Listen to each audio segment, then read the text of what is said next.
അപ്പോൾ നമുക്ക് പിഗ്മെന്റേഷൻ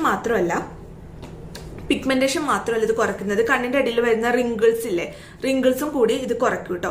ഇത് നൈറ്റ് ടൈമിലാണ് യൂസ് ചെയ്യുന്നത്. റെറ്റിനാലാണ്. സോ നമുക്കറിയാം റെറ്റിനോൾസ് ഒക്കെ നമ്മൾ എപ്പോഴും നൈറ്റ് ടൈം സ്കിൻ റുട്ടീനിലാണല്ലോ യൂസ് ചെയ്യാറുള്ളത്. അപ്പോൾ ആ ഒരു ടൈമിൽ ഒരു പീ സൈസ് മാത്രം ഇത് യൂസ് ചെയ്താൽ മതി. ഇങ്ങനെ ആ ഒരു പമ്പായിട്ടാണ് വരുന്നത് കേട്ടോ. ലൈറ്റ് യെല്ലോ കളറാണ്. ഈ ഒരു എമൗണ്ട് മതിയാവും 2 കണ്ണിന്റെ താഴെയും കൂടിയിട്ട് നിങ്ങൾക്ക് അപ്ലൈ ചെയ്ത് കൊടുക്കാൻ. സോ ഇപ്പൊ ഞാനിത് നൈറ്റ് ആവാത്ത കൊണ്ട് അപ്ലൈ ചെയ്ത് കാണിക്കുന്നില്ല. ബട്ട് ഇങ്ങനെയാണ് അതിന്റെ ആ ഒരു കൺസിസ്റ്റൻസി വരുന്നത് കേട്ടോ. കാണാൻ പറ്റും. യെല്ലോ കളറാണ്.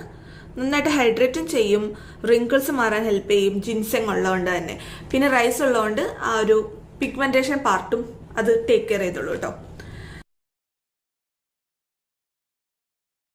സോ കണ്ണിന്റെ അടിയിലത്തേക്ക് നിങ്ങൾ ആ പ്രൊഡക്റ്റ് യൂസ് ചെയ്താൽ മതി നൈറ്റ് ടൈം ആകുമ്പോഴേക്കും.